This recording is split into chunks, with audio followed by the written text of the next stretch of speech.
Así como hemos visto un taquito de la filosofía de Platón con el mito de la caverna, vamos a ver ahora un taquito, algo chiquito, sobre la filosofía de Aristóteles. Él hablaba del motor inmóvil. Dice, para Aristóteles, todo aquello que se mueve es movido a su vez por una causa, y así sucesivamente.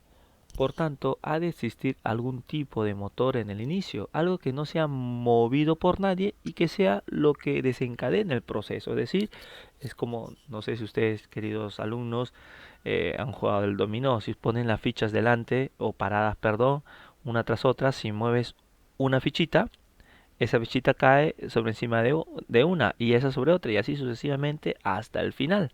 Y lo puedes hacer con cualquier cosa, ¿no? Va cayendo, va cayendo, va cayendo. Entonces, alguien, para que caiga algo, ha tenido que haberlo impulsado alguien detrás y ese alguien detrás y así sucesivamente. Entonces, dice Aristóteles que tiene que haber algo que haya ocasionado todo eso, pero que no haya nadie detrás.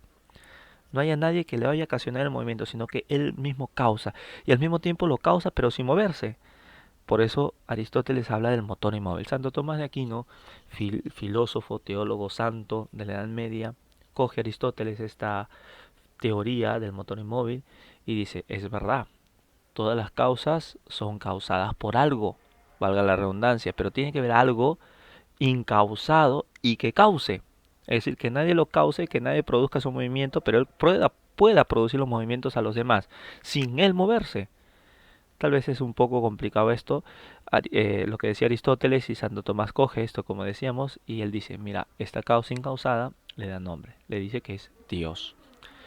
Entonces, este primer motor inmóvil es lo que él relaciona con algún tipo de ser divino, responsable además de la unidad del mundo, del orden y las reglas que lo originan. Ya hemos tocado en una clase anterior al filósofo Sócrates. Hoy vamos a ver a uno de sus grandes, si no el más grande discípulo de Sócrates, Platón. Platón nació en Atenas allá por el año 427 a.C. Era hijo de Aristón y Peritione, que procedía de una de las familias más antiguas y nobles del país griego. El suceso más importante en su formación intelectual fue su encuentro con Sócrates, del que fue discípulo durante 8 años. La influencia de Sócrates, de la que hablaremos más adelante, se muestra en la misma forma externa de los escritos platónicos, los diálogos que en un principio Platón dedicaba a presentar a su maestro. Los textos que conservamos de Platón mucho habla de Sócrates, de su filosofía, de su método, la famosa mayéutica, de cómo llegaba a sus alumnos. Lo veremos a continuación. En el año 387 a.C., Platón funda su escuela llamada la Academia.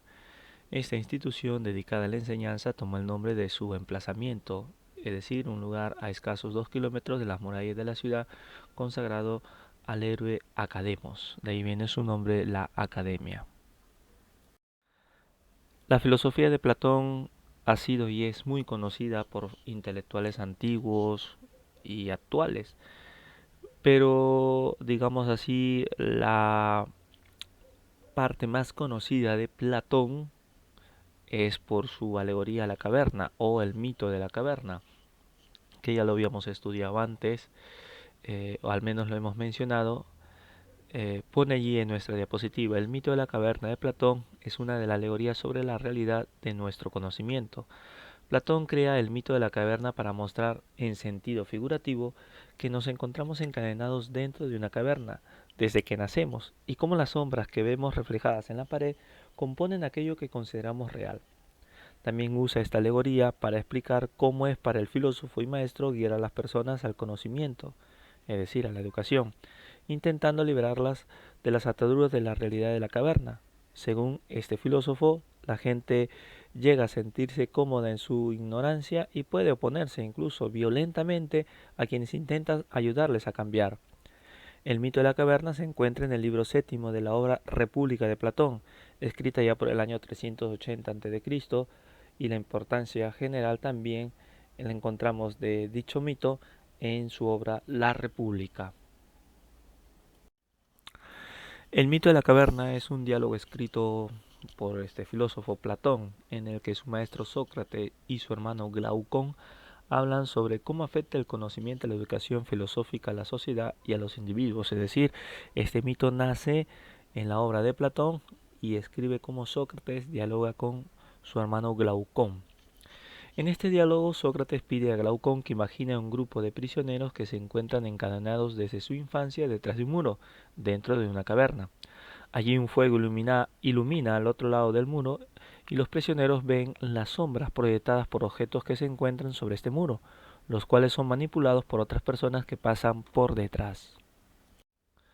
Sócrates dice a Glaucón que los prisioneros creen que aquello que observan es el mundo real, sin darse cuenta de que son solo las apariencias de las sombras de esos objetos.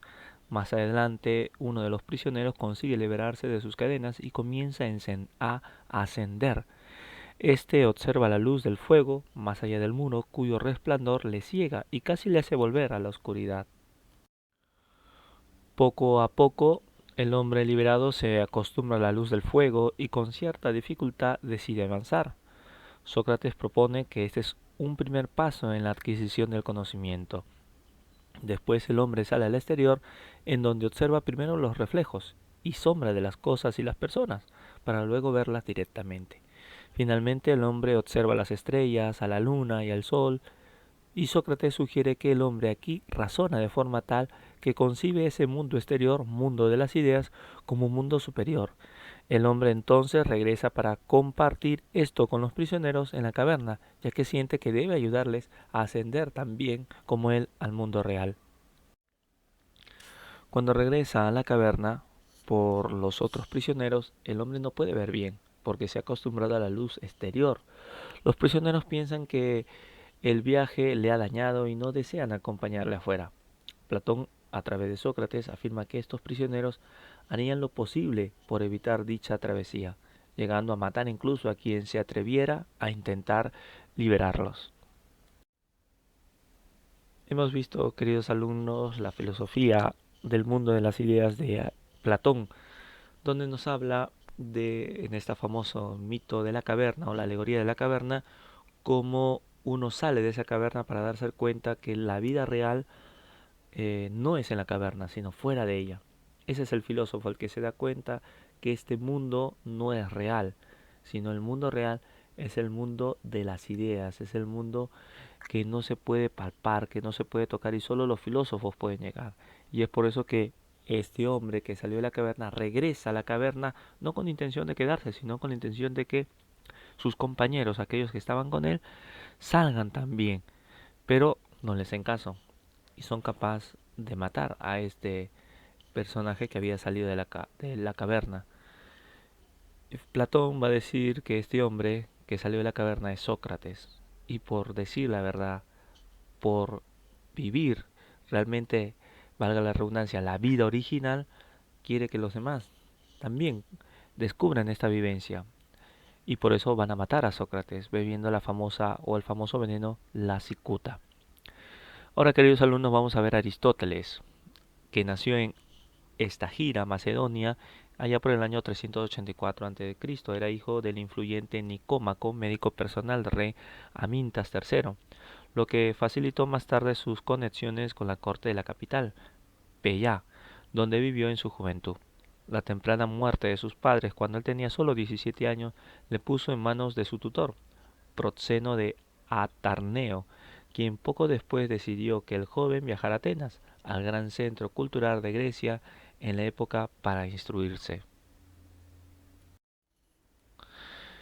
Aristóteles va a ser estudiante de Platón en su famoso centro de estudio, la Academia, donde permaneció 20 años. Aristóteles fue un discípulo que no quiso seguir los pasos de su mentor. Curioso, Platón sí siguió los pasos de Sócrates, pero añadió también una nueva filosofía.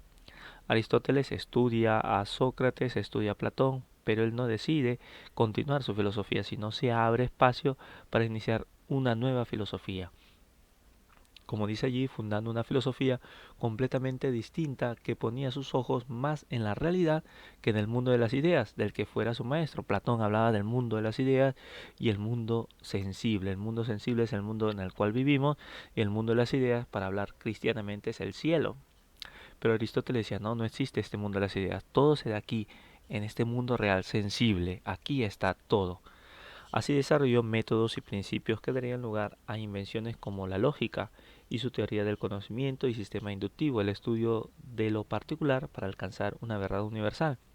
Es decir, cuantas más cosas se dan de una manera igual, entonces, por ley, eso se tiene que dar siempre. Muchas veces probó esto Aristóteles y así se da. Se convertirá entonces en el primer paso para lo que luego conoceríamos como método científico.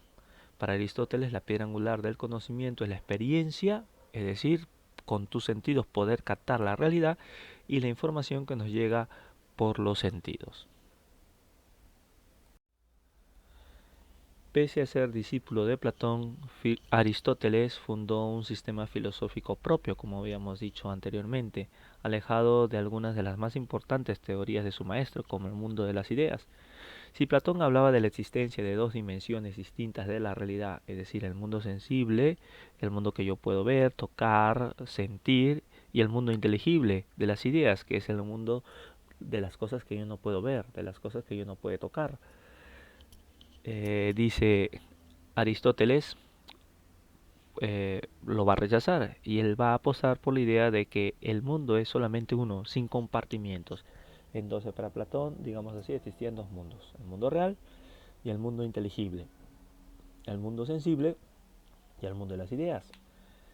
Eh, Platón decía que las verdaderas cosas, la realidad está en el mundo inteligible, en el mundo de las ideas. Esto lo que vemos aquí es la apariencia, es como el mito de la caverna, es como si estuviéramos viendo las sombras de lo que es la realidad, ¿no? Es, por ejemplo, yo veo aquí una silla, lo puedo tocar, puedo sentir, pero la existencia de la silla como tal no está aquí, sino está en el mundo de las ideas. Y es ahí donde yo tengo que esperar, porque ahí encuentro la perfección de las cosas. Aquí la silla se despinta, se raya, se rompe, se quema, se malogra, se destruye. En el mundo de las ideas la silla es eterna, no sufre esas variaciones. Por lo tanto, allí es donde tenemos que aspirar. Aristóteles decía no. Aristóteles hablaba de un solo mundo. Aquí está la silla, y esta silla, si bien es cierto, se desgasta, si bien es cierto, se pinta de un color, se pinta de otro, se puede quemar alguna parte, etcétera, pero la esencia de aquello que le hace silla se mantiene inmutable. Es decir, es como decir el alma. Tú puedes sufrir muchas variaciones físicamente, pero tu alma está intacta. Igual, no es que Aristóteles aplique ese término a las cosas, alma, no. Las cosas no tienen alma para Aristóteles, pero él le llama la esencia, aquello que le hace ser silla se mantiene. Así como hemos visto un taquito de la filosofía de Platón con el mito de la caverna, vamos a ver ahora un taquito, algo chiquito, sobre la filosofía de Aristóteles. Él hablaba del motor inmóvil. Dice, para Aristóteles, todo aquello que se mueve es movido a su vez por una causa, y así sucesivamente. Por tanto, ha de existir algún tipo de motor en el inicio, algo que no sea movido por nadie y que sea lo que desencadene el proceso. Es decir, es como, no sé si ustedes, queridos alumnos, han jugado el dominó, si ponen las fichas delante o paradas, perdón, una tras otra, si mueves una fichita, esa fichita cae sobre encima de una y esa sobre otra y así sucesivamente hasta el final. Y lo puedes hacer con cualquier cosa, ¿no? Va cayendo, va cayendo, va cayendo. Entonces, alguien, para que caiga algo, ha tenido que haberlo impulsado alguien detrás y ese alguien detrás y así sucesivamente. Entonces, dice Aristóteles que tiene que haber algo que haya ocasionado todo eso, pero que no haya nadie detrás. No haya nadie que le vaya a ocasionar el movimiento, sino que él mismo causa. Y al mismo tiempo lo causa, pero sin moverse. Por eso Aristóteles habla del motor inmóvil. Santo Tomás de Aquino, filósofo, teólogo santo de la Edad Media, coge a Aristóteles esta teoría del motor inmóvil y dice, es verdad, todas las causas son causadas por algo, valga la redundancia, pero tiene que haber algo incausado y que cause. Es decir, que nadie lo cause, que nadie produzca su movimiento, pero él pueda producir los movimientos a los demás sin él moverse. Tal vez es un poco complicado esto, lo que decía Aristóteles, y Santo Tomás coge esto, como decíamos, y él dice, mira, esta causa incausada le da nombre, le dice que es Dios. Entonces, este primer motor inmóvil es lo que él relaciona con algún tipo de ser divino, responsable además de la unidad del mundo, del orden y las reglas que lo originan. Muy bien, chicos, ahora tenemos nuestra tarea.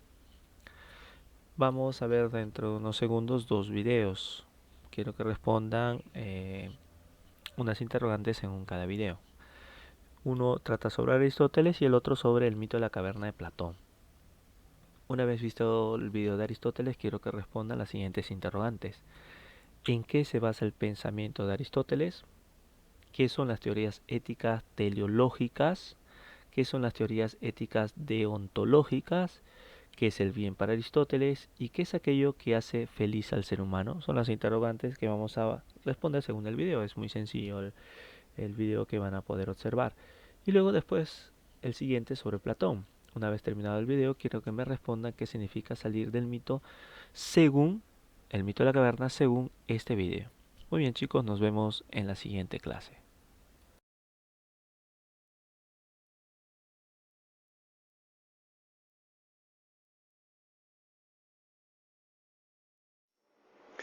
Bienvenidos a unprofesor.com. Hoy vamos a hablar sobre la ética de Aristóteles. El pensamiento de Aristóteles respecto a la ética es un pensamiento que se basa en el concepto de felicidad. La palabra griega es eudemonia. Por eso, el pensamiento de Aristóteles también es conocido como el eudemonismo, es decir, la teoría sobre la felicidad. El planteamiento de Aristóteles es bastante simple. Una acción es correcta si me hace feliz. Una acción es incorrecta si no me hace feliz. Por lo tanto, lo que tenemos que hacer es procurar nuestra felicidad. Aquí me gustaría diferenciar dos tipos de teorías éticas. Las teorías teleológicas, que son aquellas teorías que basan la bondad o maldad de las acciones en función de las consecuencias que las acciones tienen, y otro tipo de éticas serían las éticas deontológicas, que plantean que una acción ha de ser analizada por la propia acción en sí. Por ejemplo, el pensamiento de Kant es un pensamiento deontológico porque considera que la acción es lo único que debemos tener presente a la hora de analizar si la acción es correcta o incorrecta. En cambio, el pensamiento de Aristóteles lo que hace es considerar que una acción será correcta si, como consecuencia de esta acción, consigo la felicidad. Se trata, por lo tanto, de una ética que se basa en las consecuencias y, sobre todo, en las consecuencias individuales. Aquí se analiza básicamente la visión del agente de la acción. Soy yo quien, a través de mi felicidad, considero si una acción es correcta o incorrecta. ¿Qué pasa si yo soy feliz actuando de forma, entre comillas, mala o injusta? Según Aristóteles, el mundo pondrá en cada uno en su lugar. ¿Qué significa esto? Que si yo robo para ser más feliz, al final acabaré detenido, entraré en la cárcel y esta felicidad inicial acaba desapareciendo. Y por eso es el auténtico bien lo que hace que yo sea feliz. Sin embargo, existe una diferencia fundamental entre la concepción que tenía Sócrates sobre el bien y la que tiene Aristóteles. Según Sócrates, una persona que conozca perfectamente la diferencia entre el bien y el mal siempre actuará de forma correcta. Sin embargo, para Aristóteles no basta con poder conocer la diferencia entre el bien y el mal, sino que además hay que practicarlo. La virtud, que es este hecho de practicar día a día lo que es bueno, es lo que nos permite a nosotros llegar a ser felices. Vamos a poner un ejemplo sencillo. Un estudiante sabe que tiene que estudiar para poder aprobar un examen, pero solo con saberlo no basta, tiene que practicarlo, tiene que estudiar. El buen estudiante es aquel que tiene el hábito de ir estudiando. Esto nos llevará al éxito y por lo tanto a la felicidad. Entonces, ¿cuál es el ámbito de la felicidad? ¿Qué es aquello que hace feliz al ser humano? Según Aristóteles, La característica humana definitoria, o sea, aquello que nos diferencia del resto de seres, es nuestra capacidad intelectual. Por lo tanto, será esta capacidad intelectual, el razonamiento, el ser capaces de llegar a conclusiones, el filosofar en definitiva, es aquello que nos acercará cada vez más a esta felicidad que propone Aristóteles como objetivo de nuestra vida. Os invito a que vayáis a la página web de unprofesor.com, ahí encontraréis actividades para poder realizar, ahí también os podéis poner en contacto conmigo y lo que hago ahora es agradeceros vuestra atención. Muchas gracias.